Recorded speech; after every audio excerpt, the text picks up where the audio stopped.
Oh iya, begitu di seleksi guru penggerak. Kebetulan dari angkatan 1 sampai angkatan saat ini terlibat di asesor itu, jadi saya tahu persis.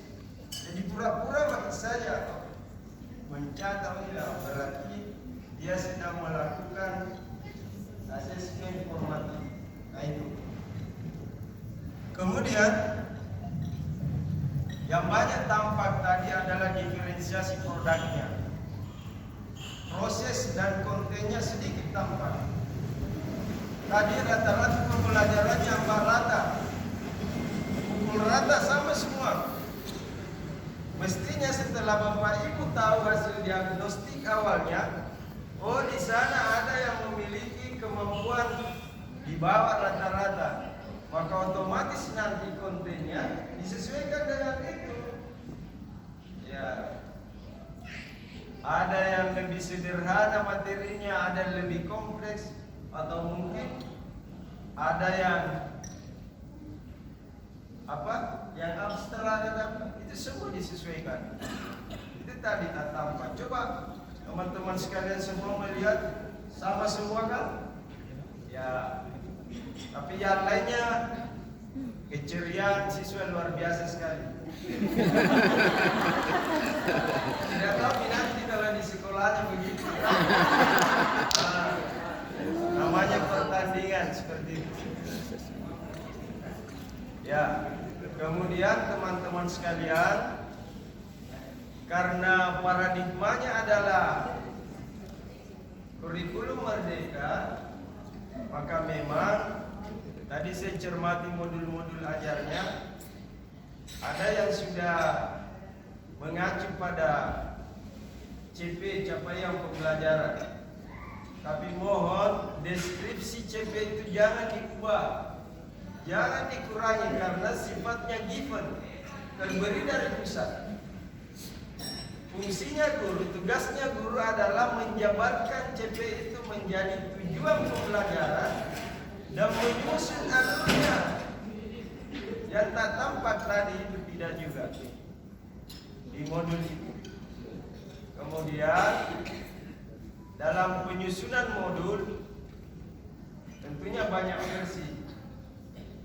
Tapi kalau kita lihat panduan dari Kemdikbudristek jelas ada komponen informasi umum, apa saja nanti di situ muatan-muatannya, kemudian komponen intinya dan lampirannya.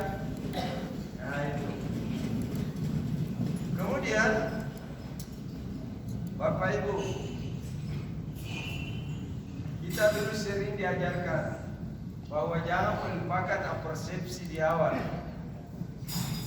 Ya, persepsinya. Kalau tadi pemantiknya ada lagu, maka lagu itu mengantar anak pada topik yang mau dipelajari atau tujuan yang mau dicapai. Nah seperti itu. Itu catatan-catatan dari saya. Kemudian, apalagi Bapak Ibu di terakhir refleksi pembelajaran. Biasakan Bapak Ibu guru. Jadi nanti kalau tampil di Bone, jangan lupakan refleksinya. Anak-anakku sekalian, pengetahuan baru apa yang kalian dapatkan dari ini? Apa yang akan kita lakukan untuk memperbaiki pembelajaran atau apalah? Ya, seperti itu.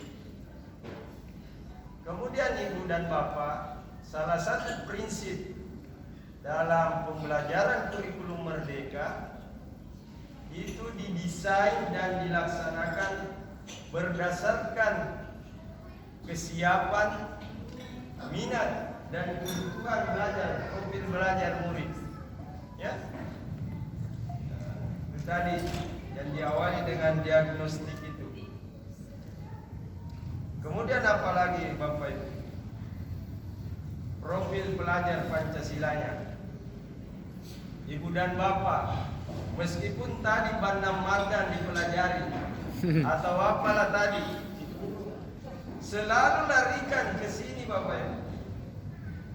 Profil pelajar Pancasila, 6 dimensi ini. Jangan cuma tekankan dimensi pertama itu ke guru agama. Bapak Ibu guru bidang studi harus yang utama ke sana. Beriman, bertakwa kepada Tuhan Yang Maha Esa dan berakhlak mulia. Ibu dan Bapak, pertanyaan pertama nanti di alam kubur bukan 1 tambah 1. Iya. Pertama, pertanyaan utamanya malaikat, man rabbuka? Tiga puamu. Jadi meskipun bukan guru agama, selalu tekankan itu Bapak Ibu. Ingatkan bahwa yang dipelajarinya ini dalam rangka menguatkan itu, menuju ke sana. Ditanya nanti tuana, tidak tahu menjawab. Pertanyaan lanjutannya malaikat, "Iga gurumu?" Pasti kena lagi. Adakah di sekolahmu program yang menderil kamu menuju ke sini? Oh, nak kena tolong kepala sekolah. Iya.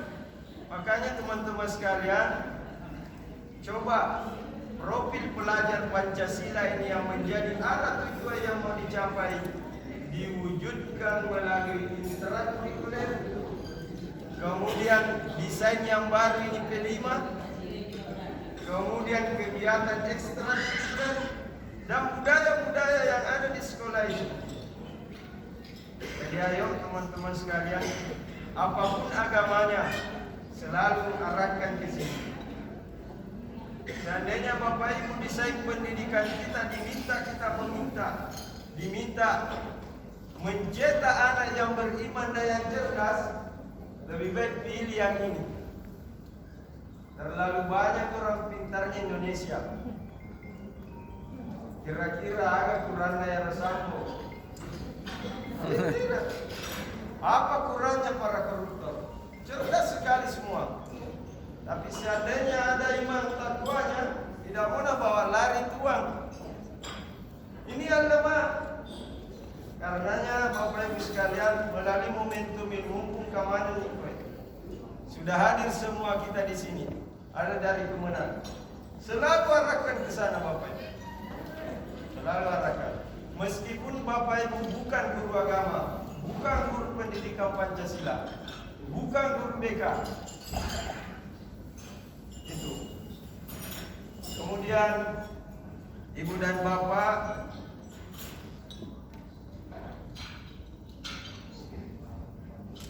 karena desainnya memang didesain per fase dan implementasi kurikulum Merdeka itu dilakukan secara bertahap, maka pada kelas-kelas tertentu di awal implementasi pasti acunya ke capaian pembelajaran. Ya. Kemudian mumpung ada orang dinas dan ada Kemenang, implementasi kurikulum ini adalah pilihan. Pilihan Bapak Ibu. Bergantung nanti kesiapannya sekolah. Ya. Apa pilihannya?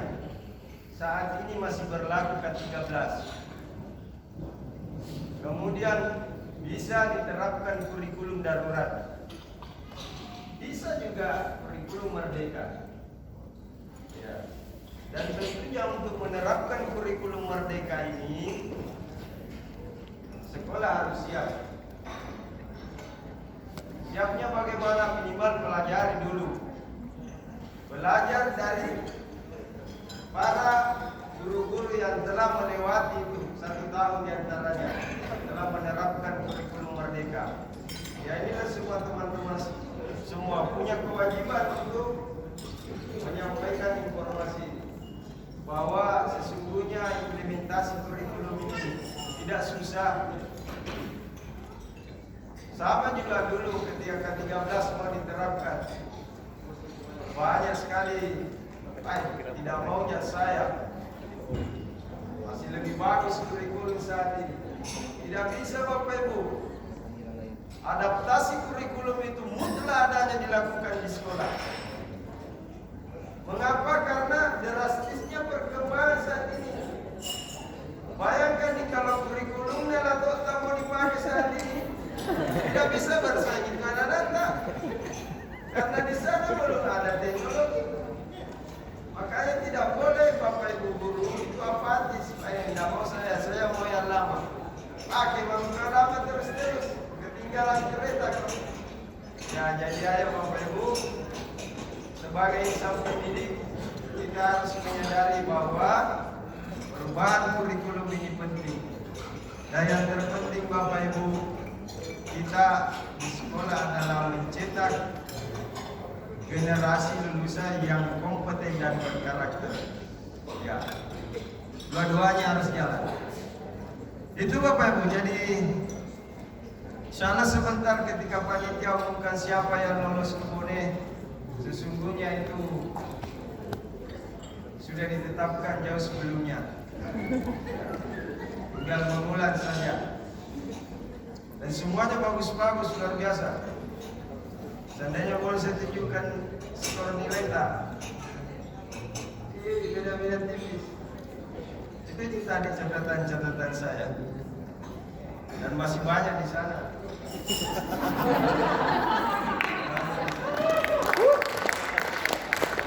Luar biasa.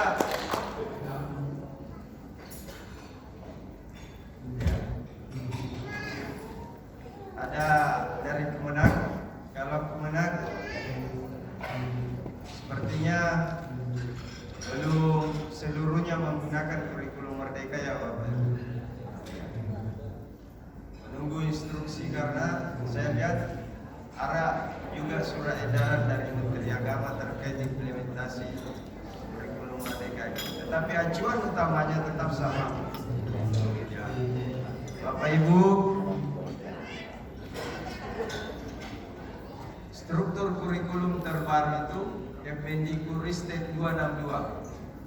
Ya. Bukan lagi 56. Kemudian capaian pembelajarannya ya itu acuannya ke keputusan Kepala BSKAP 033. Bukan lagi 008.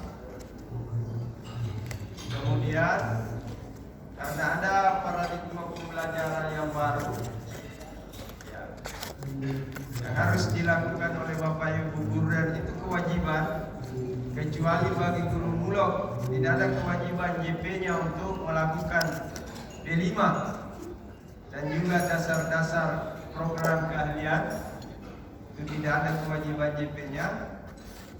Hendaknya mencermati keputusan Kepala BSKAP 009 tentang dimensi, elemen dan sub-elemen profil pelajar Pancasila. Ya, di situ acuan-acuan kita. Kemudian Bapak Ibu guru semua, tugas Bapak Ibu guru jangan selalu khawatir dengan RPP dan modul ajar. Selalu itu tanyakan Bapak Ibu guru seluruh Indonesia. Baru kemarin saya pulang dari Manokwari, Merauke, Pakpak. Itu terus pertanyaannya, kekhawatirannya selalu pada RPP. Padahal RPP itu bagian akhir dari sebuah desain. Bapak Ibu coba cermati dulu SKL-nya, standar isinya, standar prosesnya, standar penilaiannya. Harus dipahami di situ kita sebagai guru supaya bagus desain pembelajaran tak. Ya. Saat ini sudah banyak, sudah ada SKL terbaru, sudah ada standar isi terbaru, sudah ada standar proses terbaru, sudah ada standar penilaian terbaru 2022. Permendikbud 20 2016 dengan diterapkannya kurikulum Merdeka ini mengatakan kurang jam pelajarannya tidak cukup 20